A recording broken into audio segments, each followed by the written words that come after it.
Hello और नमस्ते दोस्तों, स्वागत है आपका द सिनेमा कल्ट में। आज जो मैं मूवी एक्सप्लेन करने वाला हूँ वो मेरी रेगुलर मूवी से काफ़ी अलग है, जिसमें कुछ दोस्त ट्रैकिंग और माउंटेन क्लाइंबिंग करने जाते हैं, पर उन्हें वहाँ कुछ ऐसा मिलता है जिससे उनकी पूरी जिंदगी उथल पुथल हो जाती है। अब उन्हें वहाँ ऐसा क्या मिलता है और उनके साथ क्या होता है, ये आप एक्सप्लेनेशन देख कर जानो। तो आज मैं एक्सप्लेन करूंगा 2011 में एक adventure horror thriller movie a lonely place to die को। IMDb वैसे मिले हैं 6.2 आउट ऑफ 10 स्टार्स और मेरी खुद की रेटिंग इस मूवी को है 5 आउट ऑफ 10। सड़े हुए टमाटर पर यह है 75% फ्रेश विद 49% ऑडियंस स्कोर। सो अब बिना किसी देरी किए रोल द इंट्रो।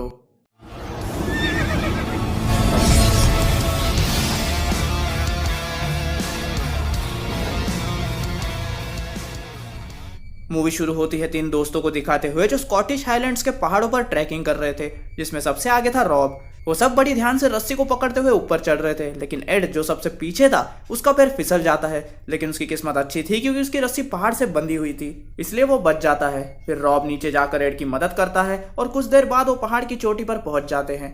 एंड जब वो आराम कर रहे थे, उनकी दोस्त एलिसन भी ऊपर तक पहुंच जाती है। एंड फिर वो एड को लापरवाह होने पर थोड़ा सुनाती भी है। इसके बाद वो तीनों मिलकर एक घर में जाते हैं जहां पर पहले से ही उनके दोस्त जेनी और एलेक्स उनका इंतजार कर रहे थे। फिर जब एड को पता लगता है कि वहां नेटवर्क नहीं था तो वो थोड़ा निराश हो जाता है क्योंकि उसको फ्री फायर खेलना था। फिर सीन एलिसन पर शिफ्ट होती है जो बाथरूम में नहा रही थी और उसके दिमाग में वही फ्लैशेस घूम रहे थे जब एड पहाड़ से नीचे गिरने वाला था, जिससे वो काफी डर गई थी। फिर अगले सीन में हम सबको डाइनिंग टेबल पर ड्रिंक करते और साथ में कार्ड्स खेलते हुए देखते हैं, जिसके बीच जेनी और एलेक्स उठकर बेडरूम में चले जाते हैं। फिर एड की नज़र खिड़की के बाहर जाती है और वो देखता है कि बाहर मौसम बहुत खराब है और बहुत रात हो जाने के कारण वो सब सो जाते हैं। फिर अगली सुबह जब वो उठते हैं तो मौसम में कोई बदलाव नहीं था, इसलिए रॉब डिसाइड करता है कि उन्हें मौसम की हालत को इग्नोर करके आगे बढ़ना चाहिए। तो सब ऐसा ही करते हैं। फिर कुछ घंटे चलने के बाद वो एक जगह रुककर अपना लंच करते हैं। एंड यहाँ एड को टॉयलेट जाना था, इसलिए वो झाड़ियों में चला जाता है। तभी उसे वहां पर अजीब सी आवाज़ें आती हैं, तो वो किसी को अपने पास बुलाता है। तो एलिसन उधर आती है। जब वो दोनों आवाज़ें सुनते हैं तो उन्हें किसी के चिल्लाने की आवाज़ आती है। उन्हें समझ में नहीं आता कि वो आवाज़ कोई इंसान की है या किसी जानवर की। फिर वो दोनों बाकी सबको वहां बुलाते हैं और सब उस आवाज़ की ओर बढ़ते हैं। फिर वो एक जगह आकर रुकते हैं जहां जमीन से अंदर से होते हुए एक ओपन एयर ट्यूब लगा हुआ था। एंड आवाज़ उसके अंदर से आ रही थी और आवाज़ सुनने के बाद वो लोग समझ जाते हैं कि जमीन के अंदर कोई जिंदा लड़की है। फिर रॉब जल्दी से जाकर अपने मेटल टूल्स लाता है एंड आकर जमीन खोदने लगता है और कुछ देर बाद उन्हें एक पतरे का बॉक्स मिलता है। एंड उसे खोलने पर उन्हें उसके अंदर एक छोटी फॉरेनर लड़की मिलती है। पहले तो वो लड़की इन्हें देखकर डर जाती है, लेकिन जेनी उस बॉक्स के अंदर जाकर उसे भरोसा दिलाती है कि वो उसे नुकसान नहीं पहुंचाएंगे।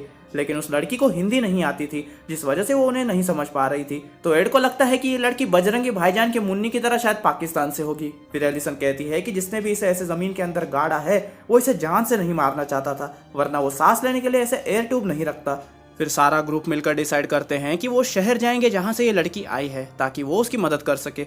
पर रॉब सबसे कहता है कि उन्हें डेविल्स ड्रॉप से होते हुए जाना पड़ेगा, जो कि एक बहुत ही खतरनाक रास्ता था जिसमें उन्हें बड़ी बड़ी चट्टानों से होते हुए जाना पड़ेगा ताकि वो लड़की को जल्दी से उसकी जगह पर पहुंचा सके। अब इधर रॉब और एलिसन पहाड़ चढ़ने में बहुत एक्सपीरियंस्ड होते हैं, इसलिए रॉब बाकी लोगों से कहता है कि वो लॉन्ग रूट से होते हुए आए। एंड सब ऐसा ही करते हैं। इसके बाद सीन रॉब और एलिसन पर शिफ्ट होती है जो डेविल्स ड्रॉप के फर्स्ट बेले पॉइंट पर आ चुके थे। अब इधर एलिसन पहले तो रस्सी बांधकर धीरे धीरे पहाड़ से नीचे उतरती है, लेकिन बीच में उसकी रस्सी खत्म हो जाती है, जिस वजह से उसे बिना रस्सी के नीचे उतरना पड़ता है, जो कि बहुत ही ज्यादा खतरनाक था। इसके बाद रॉब अपनी रस्सी बांधकर नीचे उतरने लगता है, लेकिन अचानक उसकी रस्सी टूट जाती है और वो सीधा नीचे गिर जाता है, जिससे उसकी वहीं दर्दनाक मौत हो जाती है। और एलिसन ये देखकर बहुत ही बुरी तरह डर जाती है। इसके बाद सीन बाकी ग्रुप पर शिफ्ट होती है जो मेन रास्ते से आ रहे थे। फिर एलेक्स उस लड़की को गोद में लेने जाता है ताकि वो जल्दी से चल सके, लेकिन वो लड़की बहुत ही डरी हुई थी, जिस वजह से वो उनकी नहीं मानती, इसलिए वो फिर से चलने लगते हैं। फिर हम एलिसन को देखते हैं जो बीच पहाड़ के ऊपर ही थी। अब उसके पास कोई और चारा नहीं था, इसलिए वो सीधा नीचे नदी में कूद जाती है एंड तैरते हुए किनारे तक आती है, लेकिन तभी वो बेहोश हो जाती है। एंड उसे सपना आता है कि वो वहीं बॉक्स में फंसी हुई है जहां उन्हें वो छोटी लड़की मिली थी। फिर कुछ देर बाद एलिसन को होश आ जाता है एंड वो देखती है कि वो रॉब की डेड बॉडी के पास है और उसे रॉब की मौत का बहुत दुख होता है। फिर उसकी नज़र रॉब की रस्सी पर जाती है, जिसको देखने पर लगता है कि उस रस्सी को किसी ने जानबूझकर काटा हो। एंड इसके बाद सीन ग्रुप पर शिफ्ट होती है जो आगे बढ़ रहे थे, लेकिन उन्हें पता नहीं था कि बहुत दूरी से दो किडनैपर्स इन्हें शूट करने के लिए मौका ढूंढ रहे हैं और इन्हीं किडनैपर्स ने उस बेचारी लड़की को किडनैप किया था। और बस इतना ही नहीं, बल्कि रॉब के मौत के जिम्मेदार भी यही थे, क्योंकि वो रस्सी इन लोगों ने ही काटी थी। फिर सीन वही किडनैपर्स पर शिफ्ट होती है जिन्हें पहाड़ पर दो हंटर्स मिलते हैं जो हंटिंग कर रहे थे, और उन बेचारों ने तो इन लोगों का कुछ बिगाड़ा भी नहीं था, लेकिन ये किडनैपर्स उन हंटर को बेवजह जान से मार देते हैं। फिर सीन ग्रुप और एलिसन पर शिफ्ट होती है जो अब एक जगह पर थे, लेकिन उनके बीच एक नदी थी जिसका बहाव बहुत ही तेज था। तो इस पार से एलिसन ग्रुप को बताने की कोशिश करती है कि रॉब की मौत हो चुकी है, लेकिन जब तक वो कुछ समझ पाए इससे पहले वही किडनैपर्स आकर जेनी को शूट कर देते हैं, जिससे वो बहती नदी में गिर जाती है। एंड साथ साथ वो लड़की भी नदी में गिर जाती है क्योंकि जेनी ने उस लड़की का हाथ पकड़ के रखा था। ये देखकर एलिसन भी नदी में कूद जाती है क्योंकि उसको भी वो किलर शूट करने वाले थे, एंड वो नदी में जाकर उस लड़की को बचा लेती है, लेकिन बदकिस्मती से वो फिर से अलग हो जाते हैं। ये देखकर एड उधर से कहीं चला जाता है जो किलर्स देख लेते हैं, और यहाँ एड भागते हुए आखिर में उस लड़की को बचा लेता है और एक जगह जाकर छिप जाता है। अब किलर्स उस जगह एक गोली चलाते हैं ताकि लड़की डर से चिल्ला सके। यहाँ एड को कुछ समझ नहीं आता, इसलिए वो लड़की को हाथ में उठाकर भागने लगता है। फिर सीन एलिसन पर शिफ्ट होती है जो अब एलेक्स के साथ थी, और एड भी सही वक्त पर उस लड़की को लेकर वहां पर आ जाता है और सब एक साथ हो जाते हैं। इधर एलेक्स को समझ में आ जाता है कि उन किलर्स को सिर्फ इस लड़की से मतलब है। फिर एलेक्स के दिमाग में एक आइडिया आता है कि वो कैसे किलर्स का ध्यान भटकाए। फिर जब कुछ देर बाद सब रेडी हो जाता है तो एलेक्स एक बंडल को अपने हाथ में लेकर किलर्स के आगे से भागने लगता है, एंड ये देखकर किलर्स एलेक्स के पीछे लग जाते हैं क्योंकि उन्हें लग रहा था कि एलेक्स के हाथ में वो बच्ची है। अब उन्हें किसी भी कीमत पर वो लड़की तो चाहिए थी, इसलिए वो बेचारे एलेक्स को शूट कर देते हैं। इसके बाद सीन एड और एलिसन पर शिफ्ट होती है जो दूसरे रास्ते से उस लड़की को लेकर निकल जाते हैं। अब उन्हें चट्टान के नीचे उतरना था, लेकिन वो लड़की बहुत ही डरी हुई होती है, तो एलिसन उसे हिम्मत दिलाती है एंड ये तीनों कुछ ही देर में नीचे उतर जाते हैं। नीचे उतरने के बाद एड एलिसन को बताता है कि उसके पैर में बहुत गहरी चोट आई है। फिर एड कहता है कि इन किलर्स ने इस लड़की को जरूर पैसों के लिए किडनैप किया होगा, इससे अच्छा होता कि हम इसे वहां से निकालते ही नहीं। लेकिन एलिसन कहती है कि किसी और कारण के लिए भी तो ये लड़की किडनैप हो सकती है, तो हम उसे वहां अकेले कैसे छोड़ सकते थे, जिसमें इधर इनके बीच थोड़ी तू में हो जाती है। फिर सीन किलर्स पर शिफ्ट होती है जहां हमें पता चलता है कि एड की बात बिल्कुल सही थी, उन्होंने इस लड़की को पैसों के लिए ही किडनैप किया था। इसके बाद सीन पहाड़ों के बीच एक कार में शिफ्ट होती है जिसमें एक सर्बियन मॉबस्टर और 2 ब्रिटिश मर्सनरीज थे, और वो तीन उस लड़की के डेंजर और पावरफुल बाप के लिए काम करते थे। एंड अब उन्हें ये केस हैंडल करना था और उस लड़की को एकदम सेफ तरीके से घर वापस लाना था। एंड अब उन्हें किडनैपर्स को पैसे देकर लड़की को वापस ले जाना था, इसलिए वो बाजू के गांव में एक पब में किडनैपर से मिलने का डिसाइड करते हैं। फिर सीन एड और एलिसन पर शिफ्ट होती है जो कि उसी गांव में आए थे। फिर वो किडनैपिंग और मर्डर की कंप्लेंट करने पुलिस स्टेशन जाते हैं, और जब वो पुलिस स्टेशन के हेड चीफ को ये सब बताते हैं तो वो उनकी ये बातें नहीं मानता और वहां से चले जाता है, जिससे एड को शक होता है कि ये भी उन किडनैपर्स के साथ मिला हुआ है। इसलिए वो एलिसन से कहता है कि उन्हें वहां से निकल जाना चाहिए,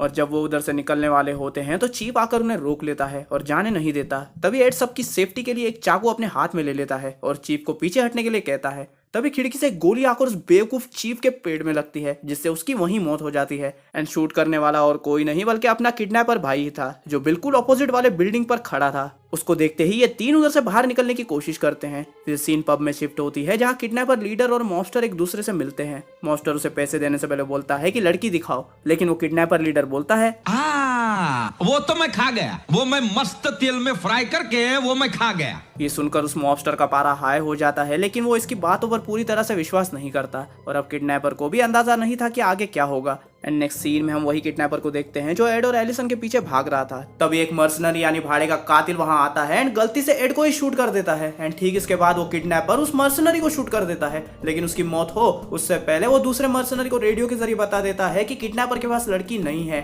एंड जब ये न्यूज उस मॉन्स्टर को पता चलती है तो उससे बहुत गुस्सा आ जाता है, एंड उसे लगता है कि इसने सच में लड़की को मार दिया है, इसलिए वो उस किडनैपर लीडर को मारने लगता है। फिर हम एलिसन को देखते हैं जो भागते भागते एक घर के अंदर आ जाती है, एंड किडनैपर भी उसके पीछे ही था। अब एलिसन किडनैपर के हाथ लग जाती है एंड वो उसका गला दबाने लगता है, और वो लड़की बेड के नीचे जाकर छुप जाती है जो अब काफी डरी हुई थी। एंड यहाँ एलिसन लड़ते लड़ते उस किडनैपर को खिड़की से धक्का दे देती है, जिससे वो सीधा नीचे जाकर गिरता है एंड उसकी भी वहीं मौत हो जाती है।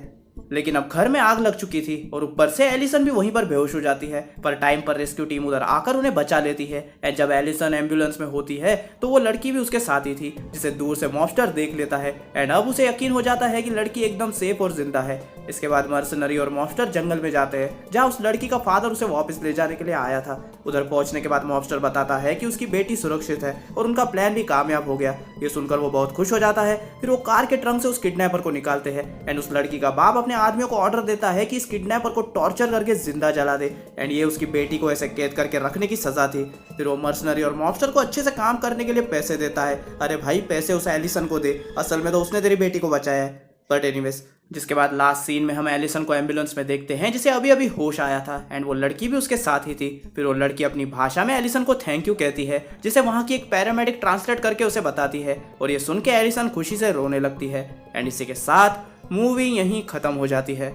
अब मूवी की स्टोरी एकदम सिंपल है, जहां पैसों के लिए किडनैपर्स ने एक बड़े अमीर बाप की बेटी को किडनैप कर लिया, ये सोच के कि उनका बाप पैसे भेजेगा और ये लोग ऐश करेंगे। पर उन्होंने सोचा भी नहीं होगा कि सिर्फ माउंटेन क्लाइंबिंग करने आए कुछ लोग इनके प्लान पर पूरी तरह पानी फेर देंगे। पर उस लड़की को बचाने के लिए इतने लोगों ने अपनी जान गंवा दी। पर इससे हमें यही सीखने मिलता है कि दुनिया में इंसानियत अब भी जिंदा है। अगर वो लोग चाहते तो उस लड़की का सच पता चलते ही उसे वहीं छोड़कर जा सकते थे, पर उन्होंने उसे फिर भी बचाया और एंड में इतने सारे लोगों के मरने के बाद सिर्फ एलिसन ही उनमें बची। और इसी के साथ ये था मेरा 2011 की a lonely place to die का कंप्लीट एक्सप्लेनेशन। अगर वीडियो पसंद आया हो तो प्लीज वीडियो को लाइक कर दो। आपको एक्सप्लेनेशन कैसा लगा मुझे कमेंट सेक्शन में बताओ। इस वीडियो को अपने ट्रैकिंग पर जाने वाले दोस्तों के साथ शेयर करो ताकि उन्हें भी पता चले कि जंगल में सिर्फ मंगल ही नहीं होता। एंड अगर चैनल पर नए हो और मेरा काम पसंद आया हो तो चैनल को सब्सक्राइब करके बेल नोटिफिकेशन ऑन कर लो ताकि जैसे ही मैं कोई न्यू वीडियो डालूं तो आपको सबसे पहले पता चले। एंड अगर आपको जानना है कि मेरी आने वाली वीडियोस किस मूवी पर होने वाली है या आपको मीम्स देखना पसंद है तो मुझे इंस्टाग्राम पे फॉलो करो। एंड अगर आपको मेरी प्रीवियस मूवीज की लिंक्स चाहिए तो मेरे टेलीग्राम चैनल को सब्सक्राइब करो। दोनों का लिंक आपको डिस्क्रिप्शन में मिल जाएगा। इसी के साथ मिलता हूं मैं आपसे अगले वीडियो में और तब तक के लिए स्टे विद द कल्ट।